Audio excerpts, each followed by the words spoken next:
Our next presentation is with Josh. Is it Wozniak? I'm sorry if I butchered that.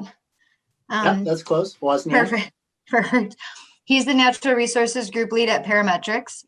He's been working on wetland restoration for 20 years and is very interested in dynamic systems and plant succession. He designs and oversees restoration projects on wetlands and riparian areas. He's engaged in long-term monitoring of vegetation, wetlands, and fluvial processes on several sites in Western Washington. Josh presents his observations on planning for and managing plant communities with a focus on wetlands and riparian settings. Thank you, Emily. Anyway, what I would like to spend a few minutes talking about today is my experience working in wetland restoration.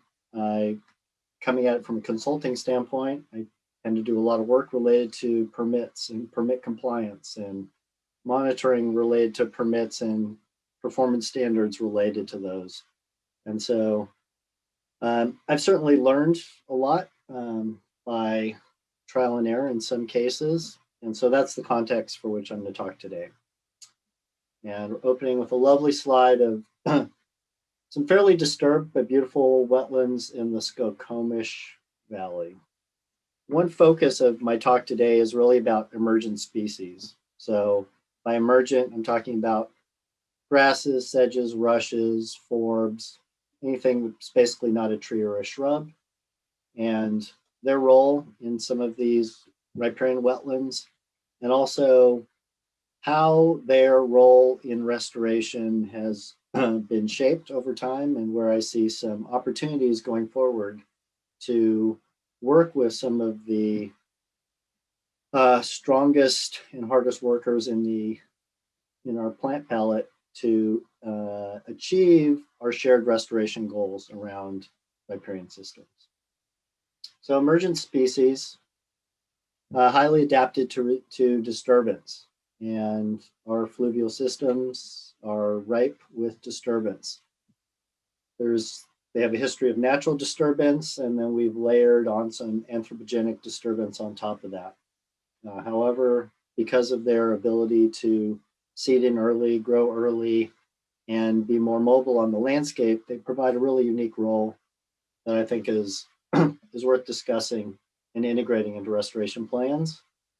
This is a close-up view of what I believe is Scirpus atrocinctus growing in fresh flood deposits from previous year on a large levee setback project in Western Washington, surrounded by a lovely array of willow seedlings. And so you're looking at the future of this riparian wetland being formed right in front of our eyes. These emergent systems also provide critical functions.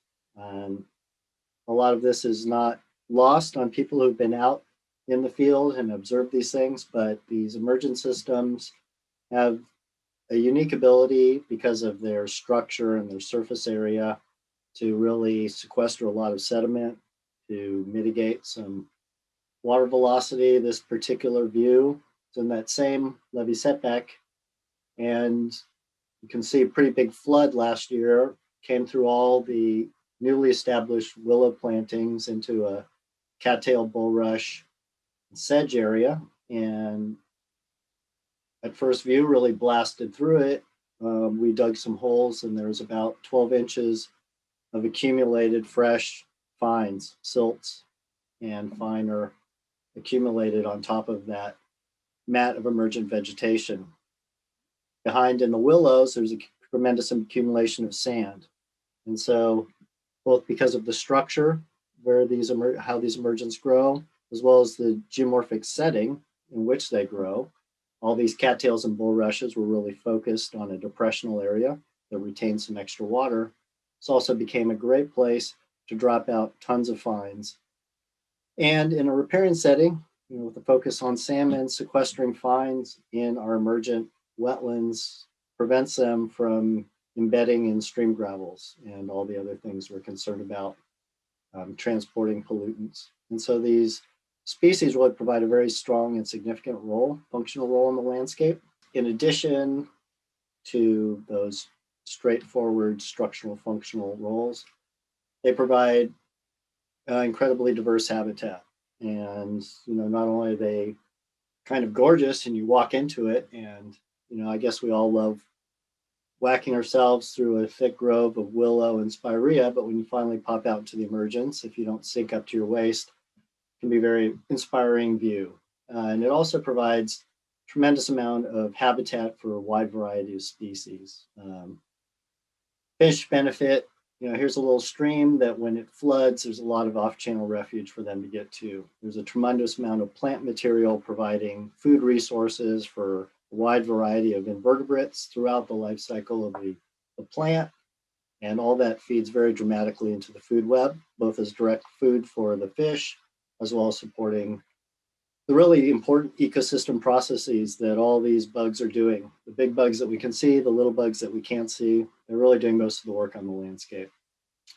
The system has also benefited from having a strong beaver presence in it, and they can certainly help shape and form the landforms that allow emergent wetland vegetation to become established, the hydrologic conditions that they really need to be maintained. And so I highlight those three because they've been identified as key species that we really focus restoration on. They're or forgotten, or they do hard work that's often forgotten. And then in addition, we have a lot of other species that derive benefits from emergent wetlands, whether it's forage and bed down areas for elk and deer, breeding areas for amphibians, foraging areas for bears, and wide variety of resources for birds. They provide incredible habitat on the landscape. And so where do they fit into our restoration plans? As we've talked about, as you all know, they're key parts of native systems. They provide important functions, and yet somehow they got lost in the performance standards. On the top right's picture of functioning, or a relatively functional, dynamic riparian system. It's got some emergent wetland vegetation, fair number of weeds in there, but there's a variety of roles and niches being placed. Down in lower left, I think, is a very typical view of what's seen as an idealized stream restoration. You have your gravels, you have your topsoil, you have all your woody vegetation that's been staked in and planted, and then you're looking to the future with your conifer canopy. And I think there's nothing necessarily wrong with this approach. I think it can be highly successful and has a lot of benefits. But I think we're missing some of the functions, and that's the topic of the rest of the talk. So permit conditions tend to focus on woody cover and invasive species control. And I think any of you filled out permits or had to comply with permit can understand that that is the case, and all the performance standards related to restoration plans really tend to focus on those two elements. And how native emergence got left behind. So the focus on woody cover, it's important. Woody cover is the dominant ecology of the region, and it provides critical functions, shade and organic inputs to the stream. A lot of these species are extremely well adapted to riverine dynamics. And once they're established, they can be quite resilient against some invasive species. I think one good example many of us has worked with is a lot of willow staking to try to shade out canary grass, for example. And that approach has benefited many systems by reestablishing native woody cover in many locations throughout Western Washington. Invasive species control tends to focus on two main approaches that I've observed. There's the use of herbicides, deep cover of wood mulch, wood chips or hog fuel, and then at a much lower level of emphasis, which I tried to illustrate with the size of the font, there can be a little bit of hand removal of invasive species. Maintenance and monitoring, as we all know, tends to fall off the radar when it comes to budgets. And there's a perception that there's some efficiencies in herbicide use, which I can't say I share altogether. And then the use of competitive herbaceous plantings is very rarely introduced. And there's some good reasons for that. Maybe these emergent plants didn't get left behind, they left on their own. Emergent systems notoriously difficult to maintain in one place or form. They are adapting to the landscape. They're mobile. They're going to go where conditions are optimal for them to grow. They haven't read the plan sheet. They didn't get a copy of the performance standards. So there's a very well-founded resistance to integrating specific emergent elements into a restoration plan that's going to have to be monitored, maintained, and presumably maintained in place over time to meet performance standards. The spatial and species dynamism that's inherent in these species makes them a very hard fit versus the willow stake that is not moving very far from where you jammed it into the ground. And so potentially this creates a complication for your performance standard compliance and ultimately complying with your permit conditions. And that's a road no practitioner wants to go down, no client, no funding agency wants to send themselves down a rabbit hole to establish a restoration plan that is not going to meet their permit conditions. So what to do? I have encouraged leveraging the natural aptitude of emergent species to meet functional goals.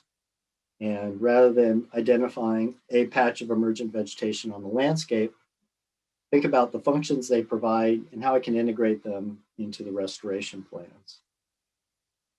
And here's a nice example of a nice mixture of native and not so native species that have colonized some fresh alluvium in a fairly disturbed setting. The watershed is relatively intact, but there's a lot of adjacent development and road network.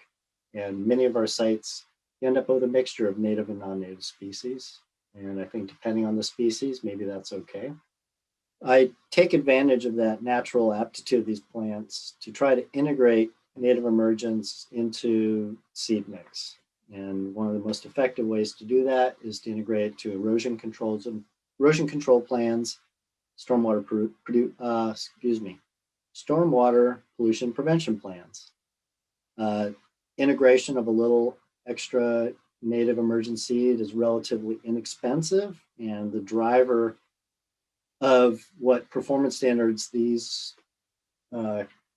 application of erosion control material is about cover standards. And so if you can get the plants established, and I will use my native emergence in a mix of other species, including sometimes regreen and some other hybrids that are not native, but provide some cover, with the idea of introducing some native species into the mix and introducing a seed bank that could potentially colonize more of the site. It requires teamwork and buy-in. These are not standard specs. You're not going to see them on the WashDOT standard specs page.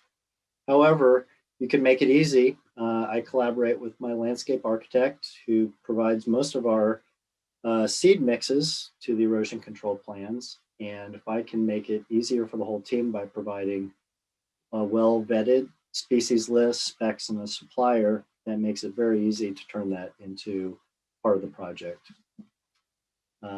One barrier I've heard many times, it can be difficult to find sources of native seed. I would encourage you all to look into local seed collectors. Native Plant Society has wonderful resources on finding that. There's also a lot of great commercial nurseries that provide that service. It can be tricky when it comes down to seeding time and you're having to swap in species, and that's why often we use the services of a seed collector and a specific list of stuff that I want. And I'm also not above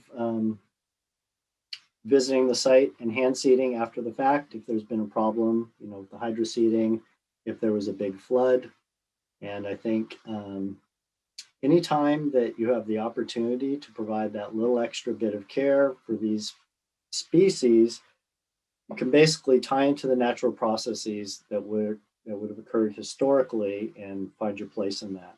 And so historically, these seeds would have been brought in from seed sources upstream during floods. Those seed sources may not be there And so if I have the opportunity to visit my sites immediately after a flood, during a flood, and applying seed in that setting, and as the water recedes, you're really putting the seeds directly in the niches where they would be growing. And that can really improve your successes.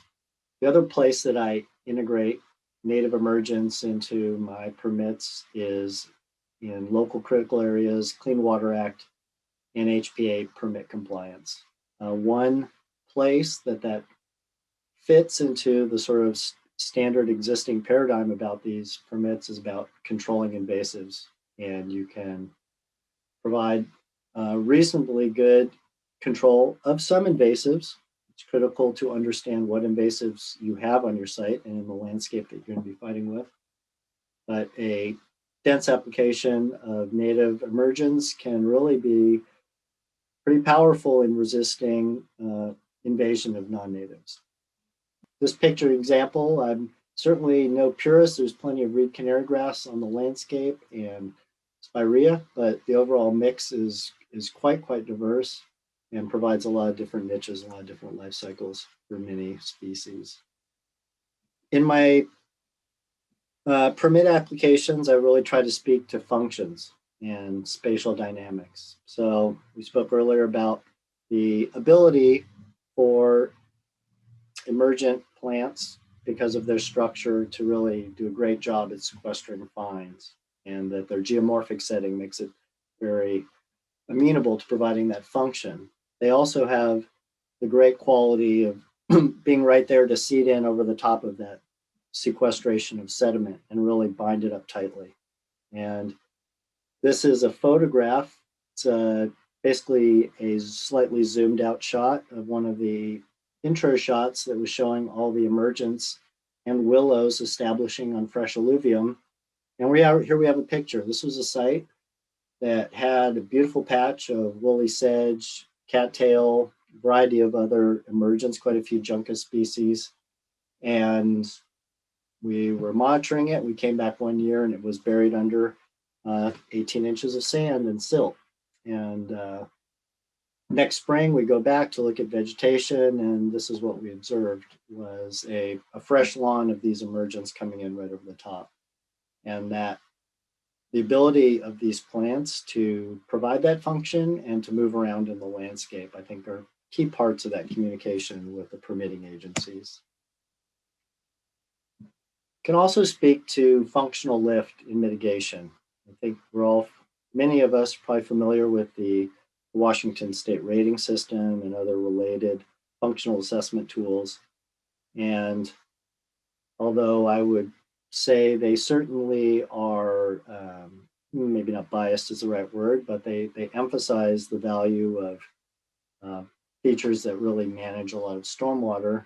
There are a number of inputs into that system that have elements that relate to emergent species. And so when you're looking at mitigation now in Western Washington, they really look at functional replacement and functional equivalency. And rarely are you going to enhance a site with emergence that's going to turn it from a category 3 into a 2 wetland. However, there's a number of inputs into the habitat evaluation that have their significant boost by getting emergent vegetation as a significant element on your landscape. And I've certainly spoken with agencies of you don't necessarily need to go up in rating, but you can show a functional lift by showing movement in any number of these attributes that the rating system evaluates. So that really wraps up what I was going to say about the interplay between emergent vegetation and the permitting and performance standard world. And then I just have a short spotlight on one of my favorite genera, Juncus, and the application of this particular group of species in certain restoration settings. One of my first, most fondest memories of Juncus was early in my career out delineating in a field, and the farmer was watching me and my partner work with his hands folded from his truck, and eventually came down and after telling us that we didn't really work for a living, he asked us like, what was this plant growing all over his field? And so my partner didn't say soft rush like I thought he said. He gave the full scientific name. And the farmer, quite memorably for me, said, "Oh, Juncus, isn't that great? What a perfect name. Cows won't eat it, can't build on it. Juncus."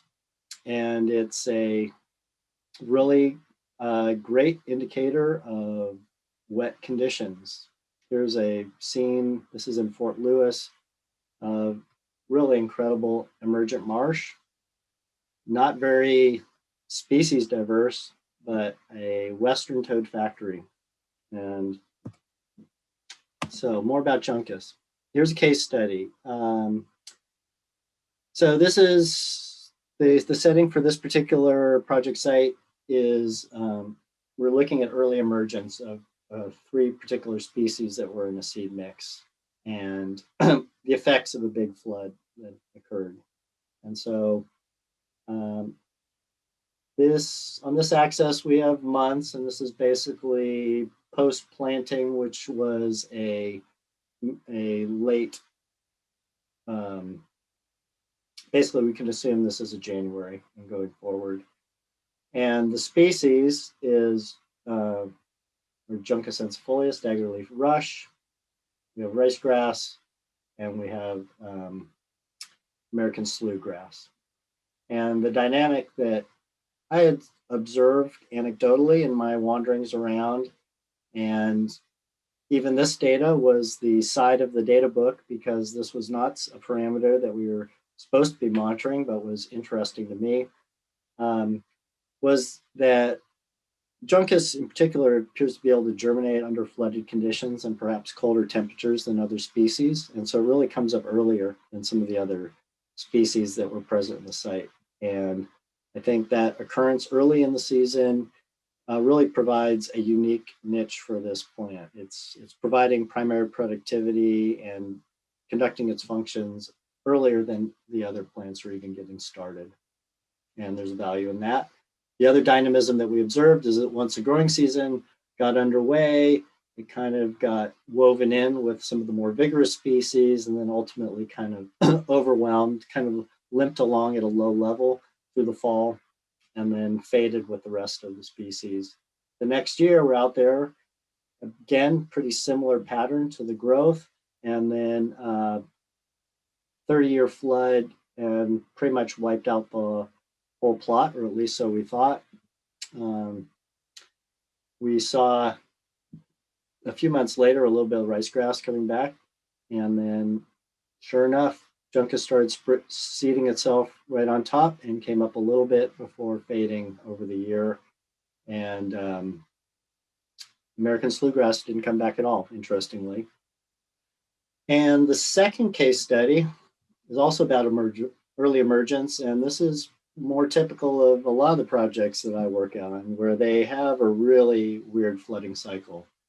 This particular site is hydrologically supported by springs that are coming out of a quarry. And there's some additional pulses of water that come out of this quarry during high flow events. It doesn't have the scour. It basically just bulges out into this depressional wetland and slowly fades. But it is a wetland. It was adjacent to a project site. It had been identified. It was not to be impacted. It had been orange fenced. And then there was some confusion about what the orange fence meant. And instead of being preserved in pretty much the final stages of the project, it was used as a staging area. And so you can imagine the urgency with which everybody was concerned about this situation. The permits were about to close, including shoreline substantial permit. And so we needed to develop a quick response to this that would address some of the short-term issues and provide closeout over the long term. So originally this wetland was dominated by reed canary grass with a couple little patches of blackberry. So an invaded ecology, and we certainly weren't going to restore it back to its original condition. We decided, even though it was the middle of winter, that the best thing to do was to attempt to hydroseed the site. And so we did that. Predictably, it flooded about a week after, and so we worked with the contractor to provide a second application, which turned out to be a great idea. And there are two reasons for that. The first reason was we got better coverage because the seeds were more evenly distributed across the site. We also got a unexpected but beneficial effect of getting some zonation to the plantings. So it became more aesthetic than functional, but it really looked more like a wetland after that, with wetter plants growing in the concentrated in the center and drier plants at the edges. And the seed mix that we used was, again, Juncus ensifolia with Deschampsia and some red fescue. And the other thing I think is significant to the site is highly, highly compacted. We considered it as potential enhancement site to offset impacts to other wetlands on the area, and eliminated it because the thought of trying to establish any kind of woody vegetation here looked like a nightmare. However, Juncus ensifolia, as well as volunteers of effusis, did fantastic in the setting, and Canary Grass and red fescue really struggled to become established. Red fescue eventually, later in the season, became a little more established around the perimeter and was starting to invade the center of the system. But for a variety of reasons, one, you have the functional cover being provided by the Juncus early on, and then when you're dealing with a change in your permit compliance at the last minute, it's really nice to have a site visit with your regulators where there's plants growing and they're wetland plants. So this is what I was speaking to, flooded in cold conditions. I've seen this in many sites, both in urban settings and fairly natural ones, where the Juncus will be in there sprouting underwater, and as soon as the water's gone, or even before, it's ready to go. And then I think my last point or thought to leave you with is that it's okay for these systems to wash away. Like, that's what they were intended to do, and it provides valuable seed bank to all the restoration sites downstream of you, as well as anywhere where animals can carry your seeds to. So I think there's a benefit there. And we have the opportunity to grow native seed bank at a local, regional, watershed scale. I mean, I think if all of us went out and planted Juncus ensifolia at all of our restoration sites this year, we would notice it more, even if we weren't at those sites. We'd start to see it trickling down. So I think there's an opportunity there as well. And with that, I am glad to take any questions that you have. What should the role of fire be in these emergent wetlands? Learned recently that indigenous people burned emergent wetlands to encourage new growth. That was before stewardship burning was forcibly stopped. That's a great question, and I'm probably not the most qualified person to answer that. I can pass on some things that I've heard at other, I mean, there's some great, UW Restoration has a symposium. That topic came up specifically to emergent wetland restoration on the Olympic coast. And I think there is a role there, but it's a complicated one. They did a burn, but what somebody much more knowledgeable on the topic than me, Clay Antio, pointed out was that historically those wetlands would have been burned when they were really dry, so they would really burn. And that's at the height of fire season, and that creates a lot of complication for fire management at the landscape scale. If you're stuck trying to burn these systems when it's less wet, you get some benefits of maybe limiting tree succession, but the observations by Greg Eide out at the Quinault tribe was that shrub species like Myrica were not well controlled. And Clay's observation was that the fires in outside the very dry season aren't burning deeply enough into the peat to kill the rhizomes of those shrubs. And so they're probably, if anything, being stimulated by some top burn. So fire ecology is a very complicated, multifaceted, and powerful tool. I think it's critical on the landscape. All of our ecologies were shaped by it, and figuring out how we can fit it into our world and our society is a really important question. And I don't know the answer to it. Someone makes the comment that a great way to get seeds for wetland mitigation is to save the topsoil from the wetland being impacted and placing that topsoil into your mitigation area, assuming, of course, that your impacted wetlands isn't full of invasive species. Yeah, I agree. I think preserving existing seed banks, as well as preserving existing wetland soil. I mean, I think there's an undervalued appreciation for the incredible time and processes it took to create the soils that we take for granted. And we don't think a minute about grading things and importing topsoil, but the soil that's there on site or nearby is a valuable commodity, and I certainly would encourage its reuse. You can also do some tests and take samples of your soil and grow it out and see what kind of species you get, so you have a better understanding of your native and non-native seed bank. This is a clarifying question. When you say emergent, do you mean relative to water surface, emergent wetland type, or more in the sense of ruderal, short-lived, or annual, or both? Probably the second. I mean, I'm just talking about grasses, sedges, rushes, and herbaceous forbs. And I use the term emergent specifically because you're talking about a wetland system, and that's typical vernacular for that structure in a wetland setting. I think the idea is, yes, they immerse out of the water. They're not submerged or floating leaf plants, which I think is what that term distinguishes them from. And what are some of your favorite species to include in your native emergent seed mixes? Well, you already know about my affinity for Juncus. I think there's a lot more exploration to be done within that genus. I think Sarah Cook put this teaser in my brain many years ago of, she's looked at it and she's following it. And so with that inspiration, I started looking for it and seeing it on the landscape.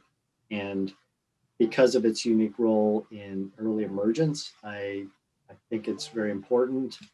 I